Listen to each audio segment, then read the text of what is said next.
Ya, lihat apa sih sebenarnya kebutuhan masyarakat itu. Lihat pangsa pasarnya Pak ya. Ya, jangan nanti orang buat boba, kita buat boba.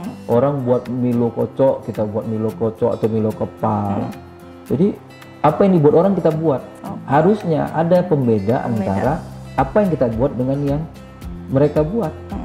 Ya, dari kekhasan itulah tadi itu yang membedakan produk kita dengan produk yang lain.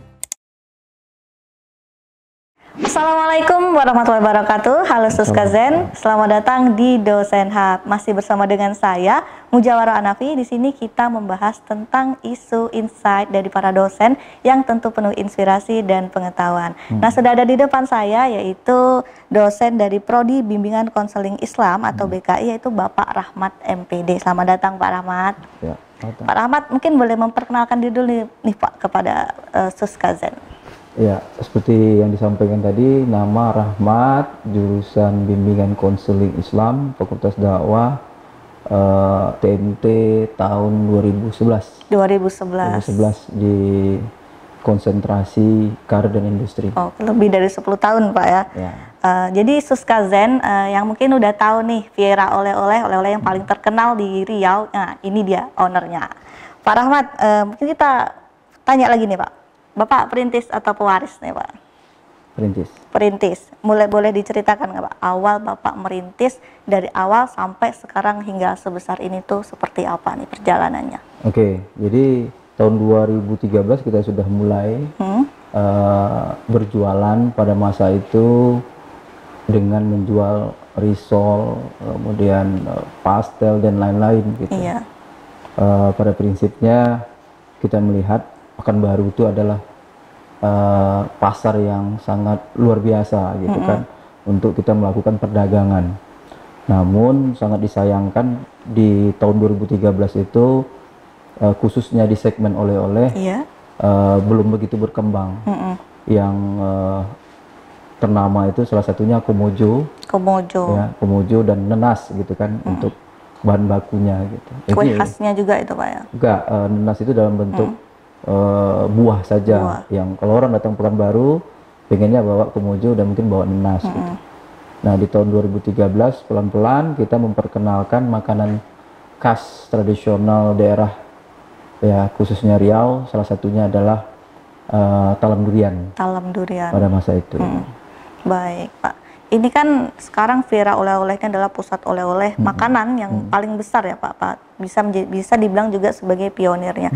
Nah Pak, kan tadi dibilang Bapak itu memulainya dari nol nih Pak. Nol, mungkin boleh diceritakan nih Pak, nolnya itu seperti apa nih Pak? Ya, kalau di tahun 2013 itu kita memulai usaha dari modal Rp13.000. Rp13.000 dengan tepung, gula dan lain-lain, dengan modal open hadiah pernikahan.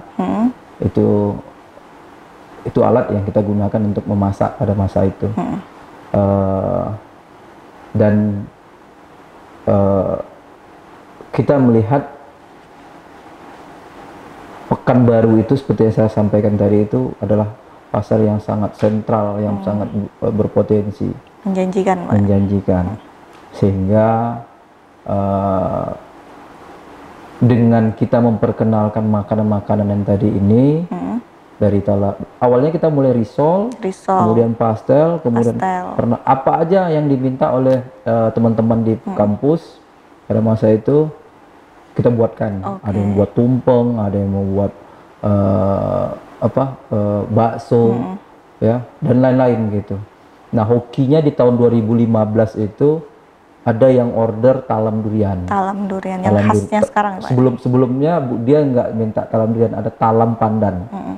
Dia coba talam pandan, enak gitu. Kemudian hari kedua berikutnya, disebut aja nenek-nenek nih sudah tua, dia bisa nggak buatkan talam durian katanya. Ya udah. Awalnya talam aja gitu Pak. Iya, kita carikan durian, pergi ke Jalan Arifin Ahmad, cari durian yang bulat itu, dibuka, masukkan dalam tupperware isinya, kemudian duriannya itu yang dijadikan topping untuk atasnya. Nah, setelah besoknya diantar, alhamdulillah ibunya senang, ya kan? Semenjak itu orderan dari 1 naik ke 5, 10, 20 sampai dengan 100. Dan uniknya kue kami ini itu dikenal itu pertama kali bukan di Pekanbaru, tapi di Dumai. Di Dumai malah, Di Dumai. Hampir 1 tahun itu orang Dumai tahu produk kita. Bahkan orang Pekanbaru sendiri belum tahu. Yang tahu itu cuman Win Suskaryao. Karena saya memasarkan di awal, saya dosen, kemudian sama teman-teman saya di Fakultas Dakwah. Kemudian dari Fakultas Dakwah ada yang kenal sama saya di Fakultas Usuluddin, Tarbiyah, sampailah ke rektorat, ya kan. Setelah ini saya mampu untuk perkenalkan, saya pasarkan, barulah tadi itu saya beranjak ke keluar. Keluar, kemudian ada order-order dari bank, dari organisasi-organisasi seperti Pemda, Pemko, macam-macam dari mana-mana, sehingga kami berpikir pada masa itu ini saatnya kita untuk endorse atau berpromosi. Sudah punya nama nih Pak atau masih belum? Pada masa itu namanya masih Rumah Kue Vera. Rumah Kue Vera. Rumah Kue Vera. Rumah Kue Vera itu sebelumnya namanya Viera and Cake. Viera and Cake. Jadi nama itu udah 3 kali berubah, yang terakhir namanya Viera. Nah, disitulah kita kenalkan tadi itu melalui selebgram. Nah, awalnya kita deg-degan juga sebenarnya ketika mendapatkan informasi apa sih hasil dari endorsement itu. Karena orang yang selebgram yang memberikan pendapatnya tentang kue ini adalah orang yang benar-benar jujur dalam menilai sebuah makanan. Gitu. Nah, efeknya kalau seandainya dia nilai makanan kita jelek, ya kita yang otomatis kena akan ya Pak ya. mengalami penurunan ini kan. Nah, bersyukurnya alhamdulillah ya penilaiannya bagus, sehingga nanti ada perubahan-perubahan dari packaging sampai nanti penggunaan bahan baku. Oke, baik. Mungkin boleh berbagi tips dari yang awalnya modal 13 ribuan, jualan risol, gorengan, sampai akhirnya ke ketan talam yang saat ini sudah sangat terkenal itu. Mungkin tipsnya nih Pak, apa jika kita mahasiswa atau dosen atau masyarakat yang pengen memulai itu mulainya dari mana dulu nih Mulainya Pak? jangan ngutang ke bank. Jangan ngutang ke bank. Iya. Jangan pernah mendekati riba. Jauhi riba. Jauhi riba. Nah, ini kita yakini karena memang kita di Fakultas Dakwah ya. Kita harus memberikan dakwah-dakwah yang positif terhadap masyarakat, khususnya pelaku usaha, ya kan, agar memulai usaha itu benar-benar dari harta yang bersih. Agar tadi itu kita mendapatkan keberkahan. Itu saja sebenarnya kalau untuk pelaku-pelaku usaha, termasuk mahasiswa, yakin saja bahwasanya produk kita ini enak, kemudian digemari, berpotensi untuk kita pasarkan, ya kan? Dan yang paling penting adalah mau menerima masukan. Masukan dari orang lain. Kalau seandainya produk kamu ini keasinan gitu, ya kan? Ini kemanisan gitu. Artinya kita perlu evaluasi, benar nggak asin? Kalau seandainya dirata-ratakan dari 10 orang, 5 orang yang bilang manis, selebihnya bilang oke gitu, berarti produk kita semua termasuk produk yang oke, nggak usah gitu. Tapi kalau seandainya dia berbanding terbalik, dari 10 orang 7 yang bilang punya kita kemanisan atau keasinan, maka kita perlu riset lagi resepnya gitu. Upgrade lagi Pak ya, agar tadi itu bisa diterima oleh orang lain gitu. Baik Pak, mungkin di awal nih Pak, ini pertama jauhi riba, yang kedua pastikan produk kita tuh berkualitas dan enak nih, dan layak untuk dijual gitu kan Pak. Nah, ini untuk memulai modalnya itu misalkan belum punya modal, itu gimana nih Pak? Nah, ini mindset yang harus kita sampaikan kepada halayak ya, termasuk pelaku UMKM ataupun mahasiswa. Modal dasar itu sebenarnya bukan uang gitu. Tapi adalah keinginan untuk berani berbuat dari yang kecil. Kadang mindsetnya mahasiswa khususnya ya, kalau saya bilang mau mulai usaha itu dia pikirannya maunya perfect. Ada tempat, kemudian nanti alatnya, kalau dia membuat misalkan usaha kopi, mesinnya harus begini, gelasnya punya harus semua begini, gitu ya, Pak, ya? tempatnya nanti harus begini, harus apa namanya, pokoknya Harus perfect dulu harus gitu, perfect Pak. gitu, baru dia mau mulai. Padahal tidak gitu. Kita lihat saja sekarang pasar kopi yang ada di Pekanbaru sekarang, ya. Bahkan sekarang kopi itu sudah mulai tadi itu membumi ketika ada orang dorong-dorong gerobak untuk jual kopi. Starling ya, Pak, ya? Starling, ya kan? Tapi sudah kekinian, Oke. kekinian gitu. Nah ini kan Kemasan, sebenarnya kan peluang gitu. Andai saja dia punya tadi itu 5 atau 10 cabang, cabang yang ada di Pekanbaru, walaupun cuma gerobak-gerobak doang. Iya. Kalau dihitung pendapatannya 1 bulan Udah berapa, Pak, sudah ya? berapa gitu. Anggap saja misalkan untungnya 5 juta satu hari gitu. Kalau seandainya dikali 30 sudah berapa. Nah, jadi mulai itu tidak hanya dengan modal uang, tapi dengan keinginan dan artinya modal itu adalah kemauan dan kreativitas. Oke. Ya, ini saya buka sedikit gitu. Di tahun 2015-2017 ketika itu musim penjualan online. Iya. Online. Seorang mahasiswa hanya menjual nasi bungkus. Yang nasi bungkus itu dia bukan buat sendiri. Dia pergi ke rumah makan rumah makan Padang. Dia minta nasinya dipisahkan, sambalnya dipisahkan, semuanya dipisahkan. Sampai di rumah, dia ambil piring, diletakkannya, tatakan nasi itu Diracik ya, Pak? Iya, ditatanya, kemudian difotonya. Nasi Padang 30.000, modalnya cuma 15.000. 15. Berapa untung dia gitu.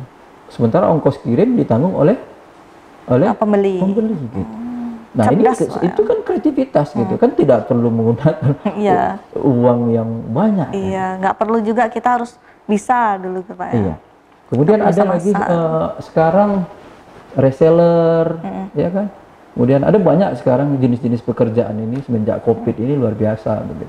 Di online tuh, Pak, ya, peluangnya sangat besar sekali. Pak, mungkin langkah selanjutnya kan misalkan masyarakat udah punya kemauan, udah punya keinginan yang kuat. Setelah itu mungkin terhalang sama pemasaran. Pemasaran mungkin Bapak boleh berbagi tips gimana dulu Bapak memasarkan dari awal itu. Di zaman kalau saya sebut sekarang ya, untuk generasi Gen Z ini sekarang sudah banyak teknologi. Salah satunya AI. Nah, di Viera sendiri AI itu masih kami gunakan gitu untuk melakukan mungkin desain. Kemudian membuat konten gitu. Itu sangat membantu kami gitu. Sekarang gitu. Nah, sebelum ada AI, kita itu memang upgrade dengan pengetahuan yang ada di luar. Contoh begitu. Ketika kita punya tim digital marketing atau tim marketing, mereka itu kita sekolahkan. Jadi tidak hanya pure dapat dari bangku sekolah saja. Mereka itu ikut pelatihan bagaimana memperkenalkan produk, begitu, dan sebagainya. Nah, ini sebenarnya hal yang memang harus mutlak digunakan untuk pelaku-pelaku UMKM khususnya, atau mahasiswa yang ingin memulai usaha. Upgrade pengetahuannya. Lihat aja, cek aja misalnya di AI gitu. Misalkan kita ketikkan buatkan 10 jenis usaha yang relate di tahun 2025. Muncul tuh, atau buatlah lebih spesifik di Pekanbaru gitu. Dia akan gambar petakan Pekanbaru apa dan peluang bisnis apa yang kira-kira cocok sesuai gitu. Manfaatkan teknologi intinya, Pak, semakin spesifik pertanyaan kita di AI, semakin spesifik juga jawabannya akan dia berikan ke kita. Kalau model-model pemasaran zaman dulu mungkin nitip-nitip ke warung-warung itu apakah masih bagus untuk sekarang ini? Selama mereka mengusung bisnis kekinian gitu kan, saya pikir oke gitu, nggak ada masalah. Buktinya Viera saja itu hampir 70% produknya disupport oleh mitra UMKM. Ada mitra UMKM Ya, juga Pak ya. yang nitip produk ke Viera itu hampir 70%. 30%-nya produk Viera. Oke. Nah, UMKM yang saya sebut tadi itu adalah mitra Viera itu tadi, itu diberikan pembekalan. Yang memberi pembekalan kami, ya kan, selaku pemilik usaha pada masa itu. Sekarang sudah ada manajemen yang meneruskan. Contoh seperti pengurusan perizinan, ya kan, halal, POM, ya kan, hal yang sangat fundamental yang harus dimiliki oleh UMKM. Selama ini kan produk UMKM tidak punya lisensi seperti itu gitu. Nah, dengan kita tadi topang dengan regulasi yang baik akan menimbulkan kepercayaan terhadap customer. Bahwasanya produk kita ini halal, baik untuk dikonsumsi, ya kan, dan sebagainya. Nah, ini akan meningkatkan penjualan. Gitu, ketimbang tadi itu titip produk, kemudian ini produk nggak pernah dikurasi, nggak pernah diberikan pembinaan terhadap UMKM ini. Jadi untuk menjaga kualitas itu tadi Pak. Iya, jadi perlu model-model perdagangan yang tadi itu support terhadap kemajuan UMKM itu sendiri gitu. Jadi kalau seandainya UMKM-nya maju akan berimbas terhadap toko itu sendiri gitu. Kalau produknya enak, banyak pembeli, otomatis yang tokonya juga akan ramai gitu. Berarti kalau misalkan masyarakat ini pengen mulai membuat usaha, mungkin usahanya yang berkelanjutan gitu, harusnya serius begitu. Gitu. Berarti harus perhatikan produknya juga, pelajari lisensi, pelajari gimana pemasaran, biar bisa sampai ke toko-toko yang besar gitu Pak ya. Pak, mungkin selama di Viera nih, di Viera oleh-oleh itu ada pas awal-awal merintis ada sempat yang bikin ini nggak bisa nih, mungkin batu sandungan gitu. Itu mungkin boleh cerita Pak? Ya pastilah, yang namanya usaha itu tidak akan pernah ada perjalanan yang mulus kan. Tentu ada hambatan-hambatan, baik itu dari segi SDM, ya kan, terkhusus SDM sih sebenarnya, di mana nanti karyawan keluar masuk, ya kan. Ya Allah alam bisawab juga sebenarnya, apakah ada kaitannya dengan tuduhan-tuduhan sekarang ini terhadap Gen Z ini yang sebagai generasi strawberry, dimarahin sama bosnya atau SPP-nya, udah besok nggak masuk kerja gitu. Dan itu menjadi PR sampai sekarang terhadap kita gitu yang ada di Viera. Nah, selain itu bahan baku, bagaimana menjamin bahan baku itu tetap tersedia. Contoh durian itu, kalau seandainya kita tidak stok atau tidak kita punya distributor yang bisa menjamin produk kita itu ada, ya kan? Nah, bisa jadi durian itu tidak ada gitu. Sebagai pelaku usaha kita harus menjamin bahwasanya bahan baku yang kita gunakan itu harus ada dan berkelanjutan. Ketersediaannya. Oleh karena itu kita harus punya tadi itu kalau kita di Viera itu ada chiller yang kita gunakan untuk menyimpan durian. Gitu. Chiller sampai segitunya Pak ya. Pak, kalau ini Pak, prinsip-prinsip apa sih yang Bapak pegang selama berbisnis nih biar tetap maju terus gitu Pak? Yang pertama tentu kejujuran, ya. Kemudian prinsip ketauhidan. Ketauhidan tadi itu salah satunya sedekah, ya. Di mana Viera itu hampir setiap tahun itu memberikan sumbangan dalam bentuk pembangunan masjid atau musola yang khususnya yang berada di seputar Viera itu sangat merasakan dampaknya tadi itu, dan itu kita ambil dari produksi kita di kuliner ini. Oke, siap. Menurut Bapak nih Pak, untuk generasi muda atau masyarakat, pesan-pesan yang ingin Bapak sampaikan, apa sih yang harus dimiliki oleh seorang calon pengusaha itu, mentalnya itu seperti apa nih Pak? Oke, untuk mahasiswa, terkhusus mahasiswa Winsus Karyau ya, tentu kita berharap tidak hanya mengharapkan output dari satu keahlian. Oke. Misalkan di jurusan komunikasi, keahliannya apa gitu? Keahliannya sebagai seorang misalkan PR, sebagai jurnalis. seorang jurnalis, gitu. Ya, coba gitu, gali lagi gitu potensi di luar maksudnya yang ada dalam diri. Karena Allah memberikan kekuatan kepada diri kita itu banyak sekali, sehingga sampai-sampai kita tadi itu kalau tidak mampu menggali potensi dalam diri kita nggak tahu. Contoh kita berlari begitu, seberapa kuat sebenarnya kencang atau kuat dan kencang kita berlari. Kita tidak pernah mengukur begitu. Oleh karena itu, lihat juga gitu potensi-potensi yang ada di luar. Jangan terlalu berharap kepada satu keahlian atau yang kita pelajari saja gitu. Bahkan pesan saya untuk mahasiswa, jangan tertarik untuk menjadi pegawai negeri gitu. Jangan tamat sekolah, tamat kuliah, pengennya untuk menjadi PNS gitu ya. Sementara Rasulullah saja mencontohkan kita menjadi pedagang. Agar apa gitu? Agar umat Islam ini bisa berbagi. Oke, berbagi gitu Pak ya.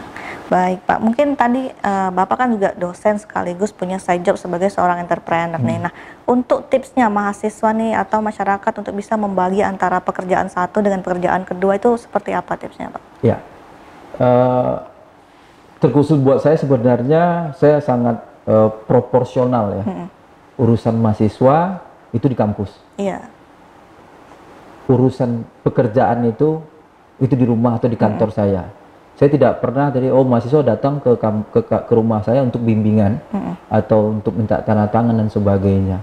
Demikian juga ketika saya di kampus, saya akan memposisikan diri saya sebagai seorang dosen dan sebisa mungkin saya mengupayakan untuk tidak membawa nama sebagai seorang pengusaha, karena ini akan nanti menjauhkan diri saya dengan teman-teman yang lain. Oke, ada gapnya gitu Pak. Iya, gitu. Jadi kita harus profesional. Profesional. Nah, untuk mahasiswa gimana nih Pak caranya membagi waktu antara kuliah dengan cari sampingan? Gitu? Iya, mahasiswa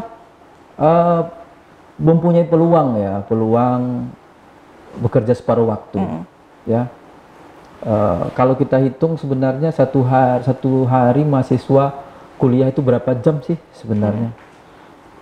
Kita ambillah misalkan dari pagi sampai jam 3 gitu, jam 3. Artinya jam 4 sampai jam 10 dia bisa mencari pekerjaan ya kan, paruh waktu gitu. Iya.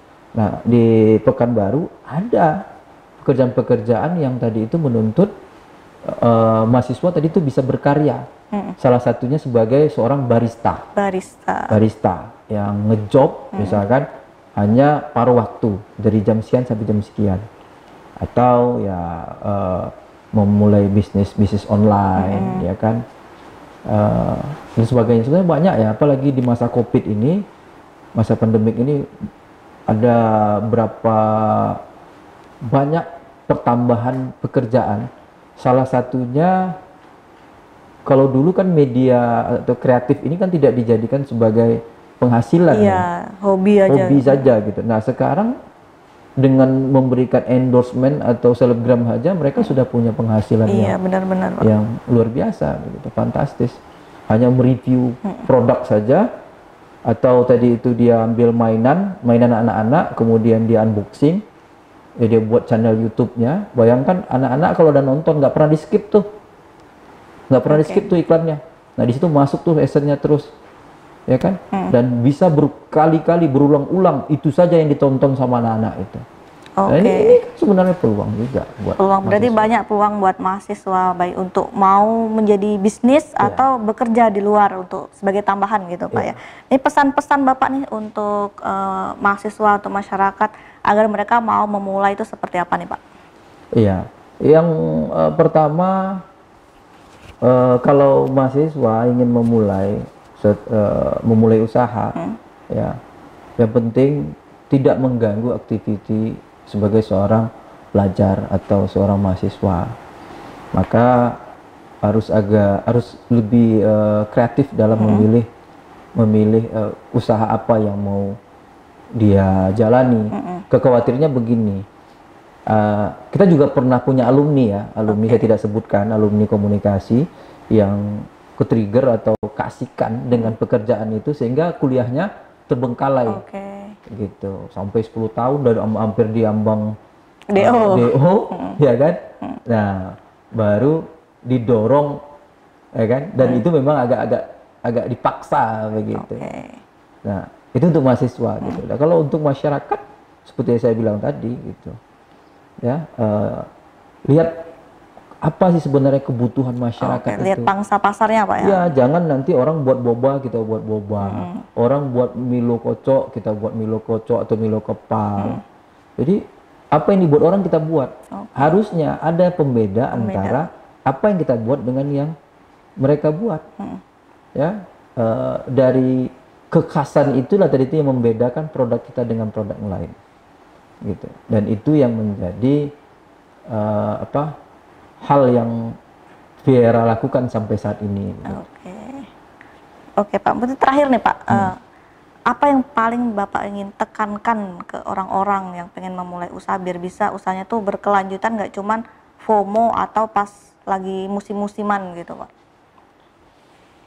Apa ya? Yang penting fokus lah gitu. Fokus diseriusin gitu Pak ya? Fokus dan konsisten. Fokus dan konsisten. Ya. Kalau kita fokus dan konsisten, ya, di situ nanti mulai tadi itu terbranding dengan sendirinya produk kita. Contoh gitu kan, ketika kami memulai produk tahun 2013 itu talam durian, ya, talam durian. Kami fokus di talam duriannya saja. Hampir 2 tahun kami memasarkan talam durian itu. Hanya cuma jual talam durian saja. Fokus dan konsisten. Fokus konsisten. Sehingga memang di kotaknya saja itu bukan Viera, tulisan Viera lebih besar gitu. Bahkan tulisan ketan talam durian itu yang besar. Vieranya cuma kecil. Vieranya logo aja logo gitu. Logo saja gitu. Sementara kalau misalnya produk lain, mereka lebih tonjolkan nama mereka baru produknya. Gitu. Nah, fokus dan konsisten ini menjadi faktor yang fundamental. Kalau seandainya kita ikut-ikutan dan sebagainya, ya kan? Bisa hilang tergerus gitu. Hilang gitu. Seperti pedagang saja, pedagang buah. Hari ini musim buah durian. Tiba-tiba nggak musim durian. Dia jual rambutan. Habis musim rambutan, dia jual ganti apa? Lagi. Dia jual misalkan jual jambu, jual apel dan sebagainya. Nah, kenapa dia nggak tadi itu jual buah-buahan saja? Iya, fokus ke situ. Fokus dijual buah-buahan, kan begitu. Tapi sebenarnya kalau dia mau lebih spesifik, misalnya dia spesifiknya tadi itu adalah apel Malang. Gitu. Apel Malang. Ya udah jual aja apel Malang lebih banyak. Yang varian lain itu hanya untuk meramaikan saja gitu. Fokusnya hanya di apel Malang saja. Jadi kalaupun seandainya, mau beli apel, di sana ada apel Malang di Jalan Arifin Ahmad. Orang ingat gitu. Orang ingat gitu. Nah, yang kedua persoalan waktu. Kalau kita jualan nggak bisa sesuka hati kita. Kalau kita jualan ini jam berapa kita buka, jam berapa kita tutup, itu harus benar-benar terkonsep. Ditentukan. Konsisten, saya bilang kan. Konsisten. Nanti jangan sakit kita nggak masuk, nggak kerja, nggak jualan. Ya kan? Atau kita buka tadi itu, malas aku bangun jam segini, nanti jam 10 aja lah buka warung. Nah gitu. Hilang pelanggannya nanti. Iya, kalau seandainya kita udah konsisten dengan waktu, buka jam 7, tutup jam 10. Apapun yang terjadi, hujan, badai, banjir ini misalkan begitu, selagi kita masih bisa jualan saja gitu. Tetap konsisten yang sudah direncanakan dari awal. Baik, cukup banyak sekali ya insight-insight dan masukan dari Pak Rahmat terkait tentang bisnis ini. Ini sangat daging nih buat teman-teman Suskazen yang pengen memulai usahanya. Pak Rahmat ini juga memulai usaha dari nol. dari yang jualan gorengan, jualan risol sampai sebesar sekarang. Mungkin siapa sih yang nggak tahu tentang Viera oleh-oleh? Nah, mungkin teman-teman bisa nanti di komen apa aja yang udah pernah dicoba di Viera oleh-oleh, dan mungkin komen juga tips-tips yang kira-kira bisa ditambahkan untuk mahasiswa yang pengen jadi entrepreneur. Nah, Pak Rahmat, mungkin ada yang pengen ditambahkan lagi nih Pak yang mungkin belum tersampaikan? Cukup. Cukup. Nah, mungkin cukup dari saya, cukup dari Pak Rahmat hari ini. Terima kasih sudah menonton Suskazen sampai habis. Nah, sampai jumpa di episode Dosen Hub yang selanjutnya. Saya Mujawara Nafi. Terima kasih. Wassalamualaikum warahmatullahi wabarakatuh. Waalaikumsalam warahmatullahi wabarakatuh.